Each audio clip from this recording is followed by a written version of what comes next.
Please welcome to the stage our esteemed panelists, starting with Jeff Jarvis, Siddharth, Varadarajan, Mr. Raghav, Bahl, and Sanjay Salil.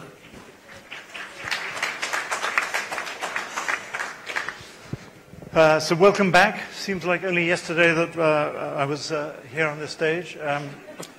And we're going to continue talking about some of the themes that were raised just at the end there with Eric Schmidt, more specifically about the future of newspapers and the relationship with the internet. And we've got a great panel here. I'm not going to spend too long introducing them because they're probably pretty well known. Jeff Jarvis here is at CUNY, the grad school.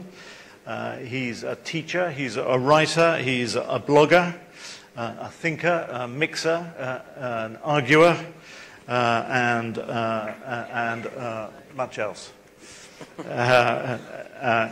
At the far end there, we have Siddharth Varadarajan, who is editor-in-chief of The Hindu. He's also a thinker, well, they're all thinkers, but he's a kind of foreign policy thinker, has been a reporter, an economist, and like Jeff, a teacher. There's Sanjay Salil, head of Media Guru.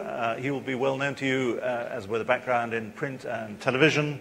And has started his own television company, and we were talking last night about his incredibly interesting plans for plans. They're more than plans. They're a creation for covering Africa as a news channel.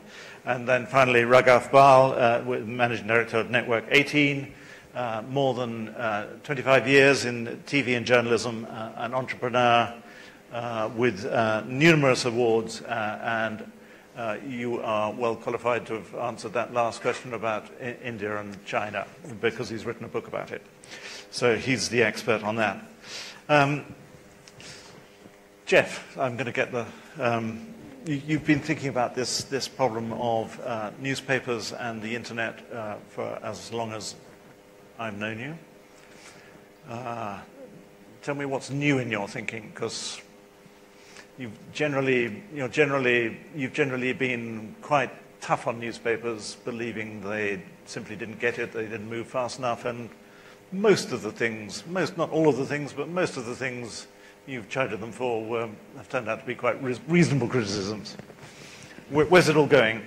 Well, I think we heard some of this from your session with Eric, that the opportunity going forward is that this device knows who you are and where you are and what you want and where you've been and so on. It generates signals about you, and there's value in that. So I think we've got to change our idea about media in a few ways. And I think that India has the opportunity to leapfrog the web-based world that we live in, thanks to these. And I think there's a huge opportunity, and not just because you're working on small screens, but because you can now move from the idea of mass media the idea of knowing people as an individual and serving them as an individual. That sounds, I think, very difficult to imagine in a country where you speak in millions and billions quite fluently. But I think it's quite true that we can have relationships with people, and we can base our idea on being in the service business more than in the content manufacturing business. And I think there's a great opportunity here in India to do just that. Because there is such growth to be had. So you can rethink what you do based on that. And I'm hearing that newspapers here are so successful still in print that it becomes it can blind you to the strategic need for great change. But I also hear smart media people in this country, in my too short time here, recognize the need for that change. And so I think that the hard part is going to be cannibalizing yourself to create new models, new devices, new relationships, new forms with new people. We'll come back to that. Siddharth, what's your reaction to that? Because print seems to be doing pretty well by lots of metrics. The sales are either stable or rising. Advertising's a bit more problematic, but you haven't really got the burning platform that we had in Europe or they had in America. So the temptation must be to do nothing. Well, we are in a happy situation where all forms of media seem to be growing at a decent rate. television never hurt print when it started. Internet, to a certain extent, affected both of us, but never critically or fatally. But I think that sweet spot is coming to an end, quite frankly. And what's hastening the demise of that sweet spot and forcing us all to reinvent the way in which we look at news and the way that we deliver news is the advent of the handheld device. And I would say for me, the moment of realization was when I held the iPad in my hand for the first time. And when you start reading newspapers or magazines when I began to do it on my iPad, I could see that, well, this is something that's going to be pretty fatal for newspapers, the printed form of a newspaper in the long run. And of course, since then you've had smaller and smaller devices. Fortunately, the speeds with which 3G delivers the internet to these handheld devices is not very fast in India. So that migration process is quite slow. But the writing is on the wall. I mean, at breakfast, Mr. Ram pointed out the fact that the growth rates, the readership growth rates are beginning to slow down. I wouldn't say I think there's still some growth left, but the writing is on the wall, clearly. It's nice writing to have on a nice wall, isn't it? I mean, your problem, we would kill to have your problems. We learned from Ram this morning about the revenue figures. They're still overwhelmingly in print, tiny amount in digital. So it would be a brave editor to start to cannibalize his own print product. So I'll tell you why it worries us, because the print industry in India is locked into a revenue model that is very, very dependent on advertising to the extent of 90 to 95%. A paper that costs anywhere from 20 to 25 rupees to print in terms of the sheer material cost is delivered to the reader for 3 rupees or 3 rupees 50. And we make the bulk of the difference is made up through advertising. Now, from what we read about ad yields online, the advertising, unless there's a huge transformation in the way, and I think what Mr. Schmidt was saying leaves some basis for optimism. But I think the way, the general feeling in the industry is that advertising revenues online will never will never reach the same volume as advertising revenues in print have reached. And if that's the case, and our readers are used to paying only 3 rupees a day, how do you then get them to pay an amount that will cover all costs and still earn a decent profit? This is the dilemma that I think all of us have to start beginning to think of. Basically, it's not going to happen, is it? The subscription model is not going to happen. Well, I mean, Mr. Schmidt seems to think that those who are in the subscription-driven business, but I mean, the Indian newspaper industry is merely a mixture of both. I mean, we all sell our papers, but it's all ad-dependent. So I wonder where, in the two categories that he spoke of, my fear is that we may fall between two stools. Raghav, you were here for Eric Schmidt. You heard what he was saying about advertising on mobile. Does that keep you awake at night? Well, we believe that print newspapers as well as media in India has been generally fortuitous because the last 10 years or so we've lived in an internet shadow. Infrastructure has been so poor that the migration to the web hasn't happened. So the disruption that you've talked about in the West was a disruption which was really brought about by a desktop internet device to a legacy-driven newspaper industry. We don't have either of those problems because we've sort of leapfrogged that. We didn't have that disruption because we were living in an internet shadow. And now we are in a mobile world. Now the desktop disruption is something which is gone and done with. So we've missed, it's very fortuitous for Indian media that we've missed that disruption. And we have today something to fall back on and look and learn from the experience of the West. But now, from here on, as internet infrastructure catches up, the change is going to be frighteningly fast. Because the way the consumer of news, and I don't call him reader anymore, he's consuming news. He takes it multimedia, he takes it video, he takes it textual, he takes it social, he takes it interactive, he takes it blogging, he takes it any which way. That is going to be now so frighteningly fast because of exactly what Siddharth said, the iPad. The iPad, sort of an iconic device which tells you you can have it anytime, anywhere, on the move. So I think that fortuitous period for Indian media is over. And now we are going to see a very frightening pace of change. And in that, frankly, the legacy player, which is really the print industry in India. That's the other interesting thing about India. there's only one legacy player in the media industry, which is the print business. Because television started in this country only in the early 90s. So television is not legacy. Internet started really seriously only in the early parts of the 21st century. So that's not legacy. Radio started in this country in the late 90s. So that's not legacy. There's only one legacy player, and that's the print newspaper. So in that sense, there's not that much disruption to be done if you can reinvent yourself quickly. Sanjay, it's going to happen frighteningly fast. Are you ready for it? Yes, I think so, and I would like to add to what Raghav said, that print is the only legacy medium, and fortunately that's the only news medium which makes money most of the time. If you look at television news in India, really it doesn't make money, and internet we still need to start. Like Guardian, 7 years ago, now your revenue split is 70-30. 70 is to print, 30 is to digital. That will start because the moment we have gone to this mobile and connectivity and number of people using it, and what Mr. Smith said, imagine your consumer 5 years down the line, and they are very different kind of consumers. They are not like willing to get up and read newspaper in the morning or for that matter, watch television. If you look at television, the television entertainment, YouTube's revenue in India is 4th largest after 3 top entertainment channels. So that's one of the indication. I'm not sure when news will start making money on those lines. I'm not sure about that. But in terms of consumption, definitely the consumption has to be much, much higher than what we see now. I want to go back to what you were saying about a service business. So that would make most journalists make their flesh creep, wouldn't it? It would confirm everything they think about Jeff Jarvis. About me. Yeah. It shouldn't. So it's the end of the news business, is that? No. What do you mean by a service business? I'll be even more heretical for a moment. I don't think we're in the content business. I don't think that articles are our main product. I think our job as journalists is to help inform the public. Not the public as a mass, but each member of the public as an individual. And so if you say that's our job, then you measure us differently. You don't measure us on unique users or page views or large mass numbers. You measure us by whether each individual is served with the information that they need in their life.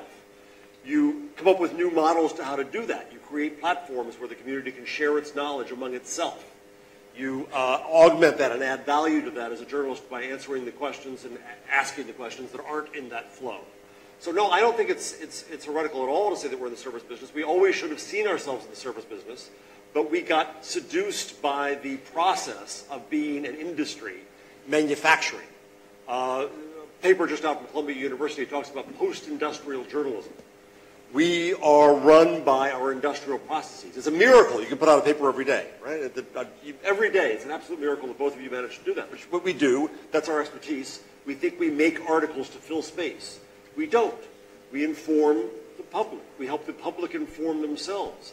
And that's our real task, which we measured on those bases. So we need new metrics of how to measure ourselves. It doesn't mean that we just say, we'll give the public what they want. Oh my God, the public are idiots. All they want, as someone said earlier today, is cricket, celebrity, and Bollywood. In the case of India, or in the case of the US, celebrities, celebrities, and celebrities.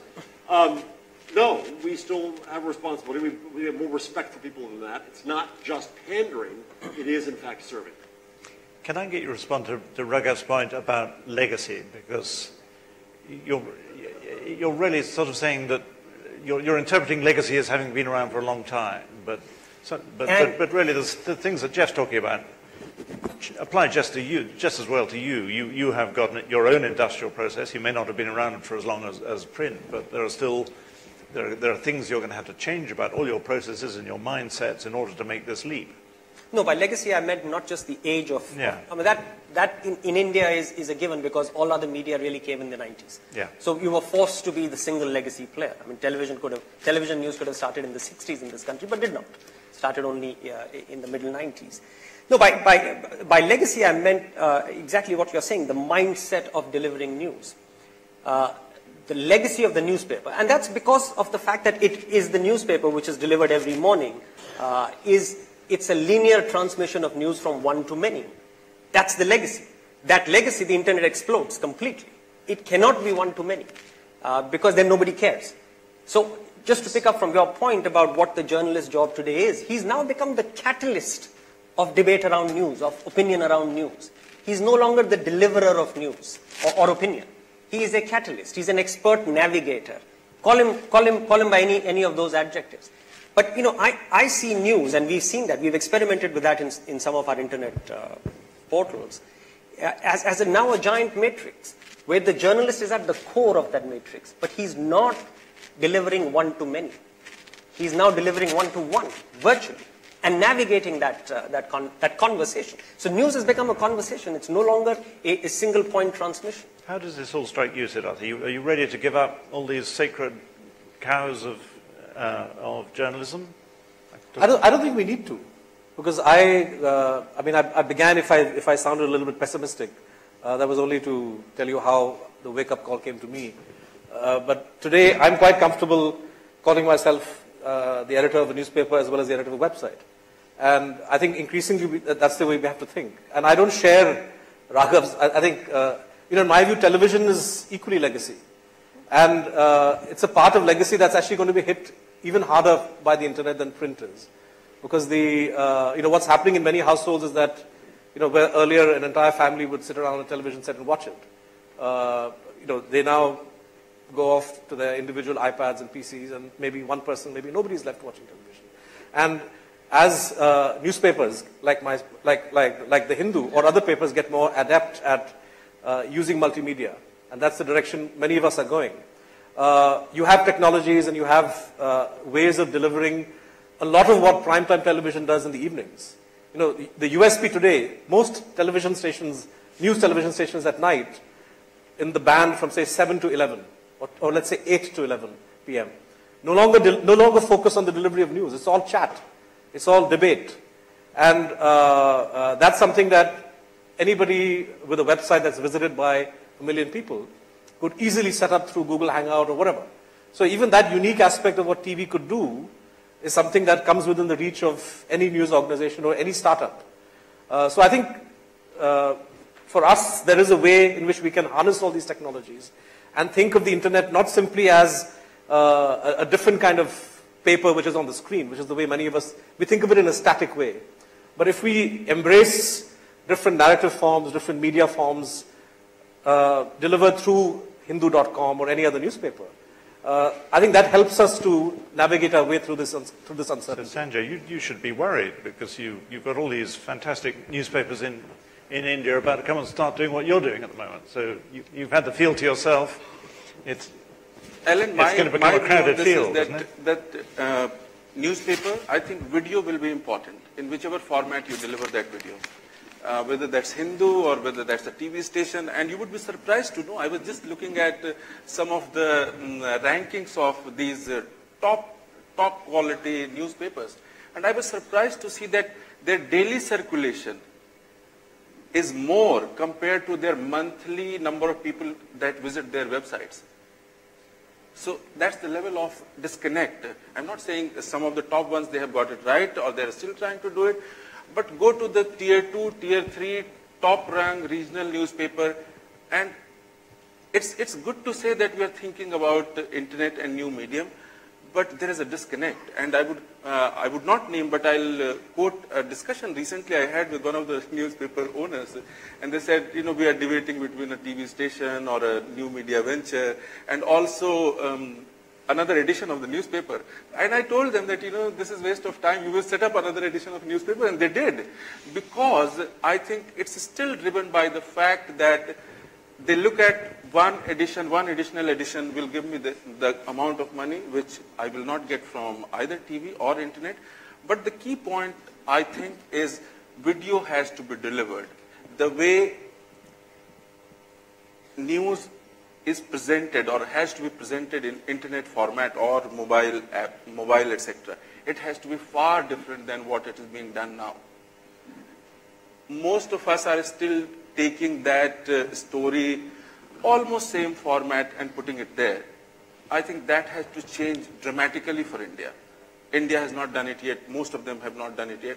And video has to be the central focus of the delivery. Jeff, if every newspaper now talks about multimedia and doing more of that.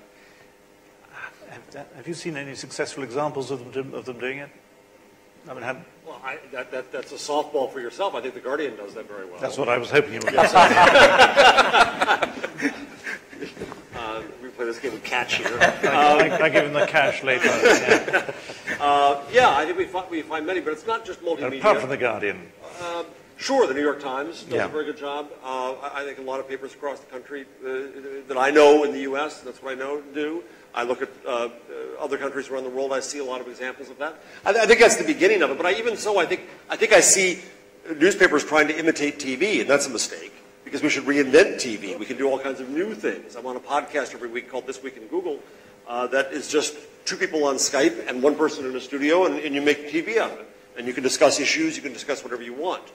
I think that's the opportunity here. I think one of the things that I think I see in this country is I teach entrepreneurial journalism. I teach students to start businesses, and 3 of my best students are from India and starting businesses here. And I think with the entrepreneurial spirit, the technology ability of India, the growth opportunities here, the chance to leapfrog not just in media terms, but leapfrog in terms of business terms and invent entirely new businesses here is great. So I don't think we should tie ourselves down to saying let's add some video or moving graphics to an article that we still do. We should question the form of the article, question our relationship with the public, create new business models and new opportunities out of this. Is the very word television going to be a bit out of, I mean, is that going to be a meaningful word in 10 years' time, 20 years' time? Television. Television, yeah, because, I mean, are people going to be watching televisions, or, I mean, what kind of screen is Siddharth going to be using? Where's this meeting point all going to begin to happen? Either of the two of you who work in the industry that's currently called television. No, I would just add to what Siddharth said about television being legacy. No question, it is an old medium, but the only difference of it being a half legacy medium, perhaps, is because television uses rich content, video, which is very, very important, and it's online, unlike a newspaper. So it's halfway up above the legacy curve. It's not so much behind because of that. Personally, I believe that community consumption of content, which is what television delivers. It's not a personal consumption, it's a community consumption, family consumption, living room consumption of live content. These 2-3 things will keep television alive and throbbing for a long, long time. In channels, linear channels with schedules. But if it's family and community viewing, then it is not one-on-one. The internet is a very intense one-on-one engagement with the screen. The television is not a one-on-one engagement. The television is a laid-back family engagement, probably over dinner. So it's the way in which the content is consumed and the relative ease with which television just gives it to you. You don't have to go pressing buttons. You don't have to do anything. It just comes and you lie back and you consume. That's frankly been the reason for television survival and in the last 5 years globally. Resurgence. I mean, television is resurging all over the world, primarily for this reason. However, where you need an intense one-on-one engagement with the screen, that's when you go onto the internet. But then television has made a very easy migration to the internet because the internet is going rich itself. Internet today is about rich media. It's not about just textual. And if I can just speak up in defense of TV now, I think we need to understand. The specific ways in which we consume television news. Like if I look at my typical workday, Twitter, I mean, if I'm to, like, for example, breaking news, where do I get breaking news from? I could get it from Twitter, but that depends on who I follow and whether somebody's going to tweet a breaking news item in an area that I'm interested in. Typically, you get it from television. And if it's breaking news about something that you are hugely interested in, you want to follow, and it's a running story, it's TV that you're going to turn to because it's a centrally curated product that is delivered to you in a passive. You just sit and you watch that. And I think the medium is not so important. I mean, the television said I was in China when on the day that Bombay was attacked by terrorists on 26/11, and the first thing I did was to go to my hotel room. And I peeled off from the seminar where I was, for which I was supposed to, after I did my thing. And then I just logged into a TV channel. I think it was NDTV that had a very good feed. And you watched television on your PC, but it was still TV. So I think that the requirement or the ability for a television station to deliver this, editorially driven, package is something that will always remain. And I don't think individual tweets or individual, different diverse, you may still want to, open 10 screens and see what's happening on Twitter, see what's happening elsewhere. But if you want that, the one big picture delivered to you continuously, it's still TV that you turn to. And I think that underlines the need for strong editorial processes to be put in place. Because at the end of the day, whether it's newspapers or television news, it's the fact that people are going to come to us because they respect the editorial or curatorial process that we have in place, the filtering process. We allow a reader or a visitor or a viewer to, they trust our judgment about what's important and what's clutter, what's noise. And that's what's going to stand us in good stead as technology evolves. One of the new bits of jargon that says that the language keeps changing and the problems or the opportunities that you have keep changing. And since the invention of the iPad, how old is the iPad? 6 years? 6 years. 6 years. So suddenly the battle for the second screen is, so there's the screen that you watch at the same time on your lap at the same time as you're watching the screen over there. And in Britain, the TV companies thankfully have been quite slow to get into who owns that second screen. And your conversation about what you're watching, who's going to win that, or who's interested in that company? Are you into that sort of second screen territory? Not yet in India. I don't think we are yet into that, because again our internet infrastructure, because the second screen depends on the internet infrastructure. Our internet infrastructure just doesn't exist. I mean, pictures still come pixelated. Real-time television transmission is not that good. I mean, what Siddharth is saying about watching it overseas is a totally different experience on the small screen. But in India, you still can't do it as well. But this is more talking about what's on the, so you're getting the television on the main screen, but actually all the interesting stuff's happening as people are relating to it here. That's not quite taken off again, because the community around news hasn't built up as much. Because this means that the community around news has to, and this comes back to the whole... Or entertainment. I mean, or entertainment, yeah. anything. No, absolutely. Yeah. Entertainment even less so, because entertainment is even more a community viewing experience in India. And sport is even more. And sport is certainly not a one-on-one engagement. People want to watch it with friends and family. So I don't think... we're still victims of a very, very poor internet architecture in this country. Particularly broadband. I mean, what goes for broadband here is 256K, which is, not even narrowband in the developed countries. So it's infrastructure which is holding all of those things up. Once that infrastructure comes in, and we hope it's now a matter of months, then the consumer is ready, as has been shown by the way he's taken to smartphones and handheld devices. He's ready. And you're both of you optimistic about the infrastructure and the fact that it's going to... Well, yeah, we've always, India has always been a victim of bad regulation. And particularly broadband infrastructure has been particularly badly hit by the absence of regulation. And then bad regulation. But I hope it's all fixed now, and maybe we can just get going. Jeff, scare us with your little stuff about the end of the article. Oh, that only scares you as an editor, Alan. Hands up, everyone who's scared by the end of the article. I'm not proposing everyone to write one of you're a correspondent back there, yes. I'm not proposing the article dies at all, but I do argue that I think that it is, again, an industrial artifact that we can reconsider. That if you think that an article maybe is different assets, the background paragraph is maybe from Wikipedia, the what's latest and what's new is a Twitter feed, the very thoughtful explainers from The Guardian, of course, and so on, that these are assets and you can have different paths through them. That when you're individual and the news knows you, your device knows you, as Eric Schmidt said, it knows you're already expert in this story, it won't waste your time with the background paragraph. Or you really have never seen this story before, it's going to give you that background. That's the opportunity we have to rethink those forms and what we can do. That's all. It's not that scary, Alan, really. Does that scare you, Siddharth? In a way, we already are preparing ourselves. For example, when a correspondent files a story, we tell her or him that, look, you do one version for the net, do one version for print. On the internet version, you could always expand on various points. There are ways to keep added content hidden. So if a reader, you could have 2,000 words embedded there, but all that's displayed is 500. But a reader can click on various links and open up sections. So in a way, we're already playing with the flexibility that the medium allows us. I think what poses the challenge is precisely the, if you're going to see how you can layer in different narrative forms, different content, so that the reading experience is an experience that involves reading, watching, listening.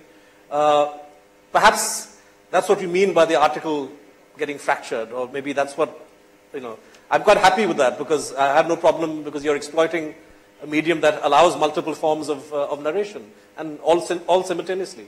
And right now, I don't think any of us have fully, I think The Guardian has done it, I see some pieces where it's happened, or the New York Times, Boston Globe. I've seen some very good examples of this, but nobody has industrialized it or scaled it in a way that is replicable and which fully exploits the internet. But I think we're I think we're all going to get there slowly, and that's when the full, the negative, the pessimistic title of this session, which is Has the Internet Killed the News Media? I think we're going to find that the internet has strengthened us. We should definitely talk about multiple ways. Can I just check? Have we got microphones here if we need them? Crash. Is that a yes or a no? We have one here. I'll work with yours. Oh, there's a microphone. Right, okay, so if we could have some questions getting sort of ready from the audience, and I'm suffering from terrible gender guilt because not only was it 5-1 in the last panel, but we've got 5 blokes up here. So I'm really hoping there are some outstanding women in the audience, and I'm going to shamelessly favour them with questions because you've heard too much Do you want them now? old blokes talking. So just if the people with the microphones can spot any outstandingly intelligent women, let's have them. But just on, because we've been talking. I mean, we're all agreed that this is inevitable. It's going to happen. It's very exciting. We've got to do it. It's going to happen faster. But we haven't really. We've dodged slightly the question where the money's coming from, haven't we? Eric didn't. Yeah, Eric was. The more you know the person, the more value you're going to have. Yes. Right now, mobile is worth a lot less. It'll be worth a lot more if you truly use that relationship. That's where the value is. Do you all agree with that? Yes, I think the relationship between the consumer and the product has to be much better. We lack there. We are just, like I said, we are still throwing things, even on internet, throwing things what we know, what we are putting. Interactivity has to be a critical part of this entire design. Look, I think democratic societies require citizens to be well informed. And I think models will come up, revenue models, which will allow the functioning of viable, profitable news delivery services, if that's what you want to call them, to thrive and function. So I think this is a question that will take care of itself. And is the board of the Hindu? I mean, I'm very lucky. We have the Scott Trust, which is a very enlightened organisation. We don't have shareholders, and I'm with you. I think this transition is going to take a bit of time. But the board of the Hindu is enlightened enough for you to be able to say things like the revenue model will show up.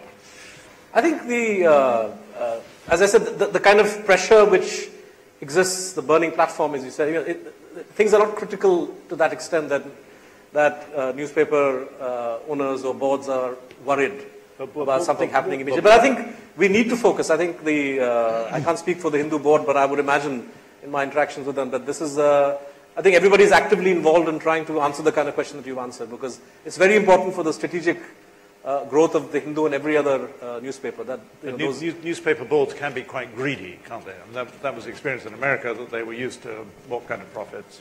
30% margins. They were monopolies, so yeah they were. 40% margins, and then when it dipped to 25% margins, they panicked. They were sold. Yes. Right, now, you're not a woman. No. But he's very good. He's very good, and he's a smart blogger and entrepreneur. Okay, all right. We'll allow you in. We'll allow you in. Are there any? There's a woman there. Fantastic. But we'll allow you just have a token male question. I appreciate that. A question for Jeff. Jeff, what can we learn from the demise of the Daily, and what would you have done with it? So I'm Rupert Murdoch now. The Daily, I think, tried too hard to act as if the tablet was something wholly new. The person holding it is not new. And so I think that they tried also to Murdoch got religious about demanding to have a paywall, the idea that people should pay for what we have that has value. I think that's the second mistake. The third mistake of the Daily, which was, again, a tabloid-only newspaper in the U.S., was that, by all accounts, it wasn't that good. It was pretty good, but it wasn't so special that you had to have it. But in terms of form factor and just the way the stories were dealt with?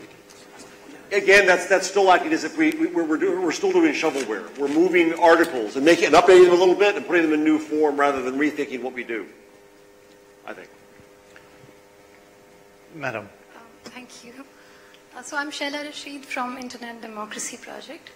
I've noticed on all of these social media debates that every social media debate has a tendency to turn into a social media versus a traditional media debate.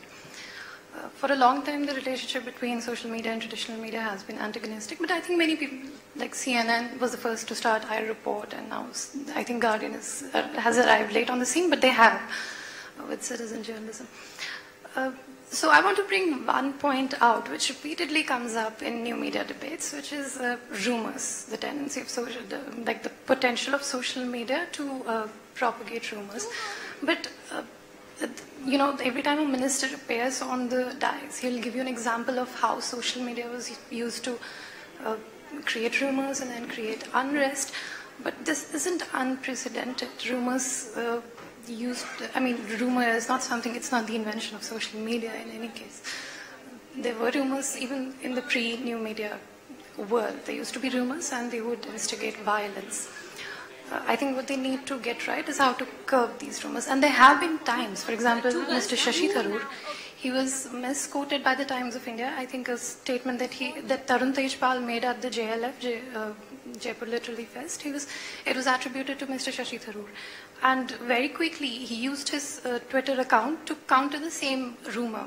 I couldn't make the point when Mr. Shashi Tharoor was here, but it works both ways. Like, rumor is not...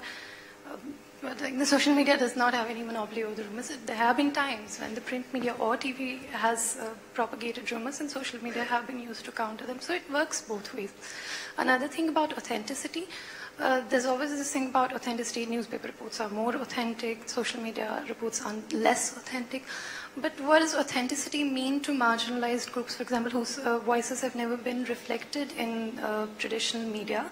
For them, authenticity could also mean an accurate reflection of various points of view,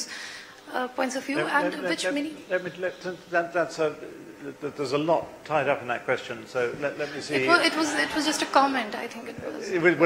But it's a very perceptive comment. So the boundaries, the dangers of social media and the relationship between what you do and what social media brings. I don't use, I would hesitate to use the word danger in relation to social media because it's something that I find extremely useful. Of course, you have the possibility of it being misused, but as she says, traditional media has often been misused and is misused today as well. Social media has a self-correction mechanism. For me, what's valuable about social media is simply that I think the ability of readers to call mainstream media to account is something that cannot be minimized. I think it's this could be something relatively harmless, where somebody points out a small factual inaccuracy, or a reader somewhere could flag something that's more serious. A newspaper, as you know, Alan, has so many different moving parts, and it's impossible to monitor all of them at the same time. So mistakes do occur. For me, that's what I find very valuable about the social media. That you have conversations, and as long as they're civilized, they produce very good outcomes. There is a small section, of course, which can be quite uncivilized, but they tend to be politically motivated or just trolls. Another question. It's from a man, but if there are any women, there's a woman there. Fantastic. Can we get her on microphone? But we'll have the question from the man, another token man to begin with. Yeah. Happy to be a man. Second is that, apart from the death of the article, isn't the death of serendipity worrying the panelists in terms of personalized content? Everybody is seeking what they know, more of what they know, and not more of what they don't know. So is that a worry for the panelist? When you pick up a newspaper, you often stumble across lots of news which you didn't really know has happened. But as people personalize, they block out a lot of other content flows. The second point is the death of media is caused more by under-resourced journalists rather than internet. Would you agree? Sorry, just explain the second question. The death of, the killing of media is more because of under-resourced journalists and news reporters rather than the internet and the online media. Who wants to take the personalization question? I mean, it's a valid point, isn't it? The personalization it stops you knowing the things that you didn't know that you didn't know. That's a very personal trait, isn't it? If you have the spirit of inquiry, then the internet is such a fantastic tailwind to that spirit. But if you are the sort of person who likes to, be more and more within the silo, then you'll stay within the silo. So I don't think the medium dictates personal behavior there. I think personal behavior dictates. In fact, isn't the opposite true? Yeah. I would think that you go to a site and you have 10 links, and it often happens. You go deeper. In fact, surfing can be a very time-consuming experience precisely for that reason. That you end up following and chasing rabbits here and there, and after half an hour you know things that you never knew before. So I think internet actually, from the serendipity point of view, is I think far better, far more powerful. Yeah, far more powerful. Far more powerful. What about the reduced budgets? It's actually our fault. May I answer that? I mean, I think that if traditional media and newspapers are in crisis, or there is a crisis approaching, a lot of it has to do with under-resourcing is one aspect, unethical practices, the fact that many papers and media houses don't have proper editorial supervision of what they do, managers decide things, advertisers decide things. All of this is undermining the credibility of traditional media, and I think social media does a very good job again of calling out newspapers and television channels and others who do this sort of thing. But I think the Hindu is one paper, and there are other examples of those papers which do invest in news gathering and do invest in proper news reporting. And I think there is a problem in general, but I don't think that's the reason why the only reason why the media is facing. The clock is ticking, so we may be able to get one more question in after a woman. Can you say who you are?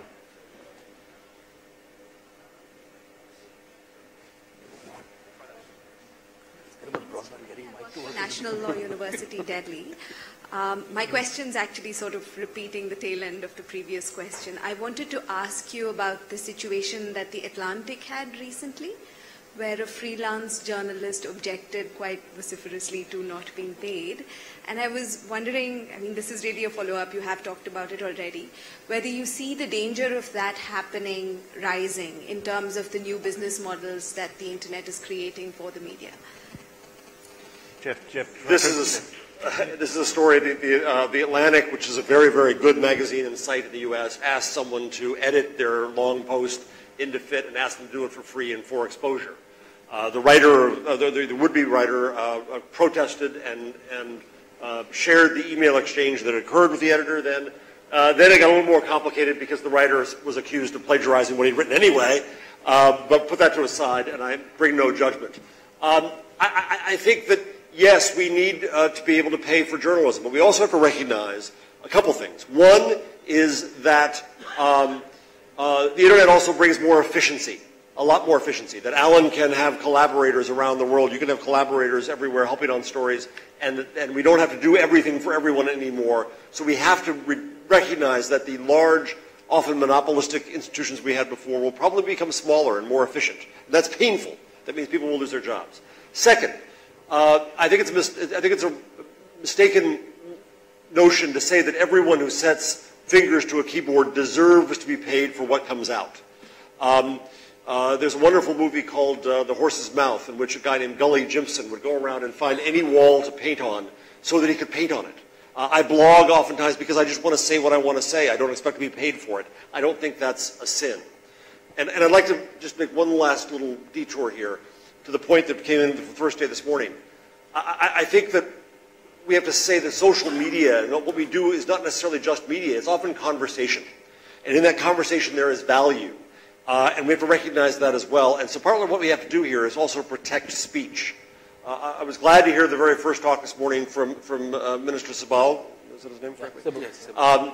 That he endorsed the idea of free speech, but I also recognize that immediately on Twitter, we could see links to things that showed that there are some unfortunate pieces of legislation involving free speech, and there's efforts to filter the internet. These things are disturbing, and I think what we have to do is not say that content is constantly controlled by media or by government or by anybody. It's all of us talking. Some will be worth money and paid for, some won't be, and it's still okay. There's a big flashing light there saying time is up, so I'm going to have to bring an end to things. I'm sorry about the questions we didn't get to. It's been a great panel. Can you put your hands together for our panel? Thank you very much. Thank you very much.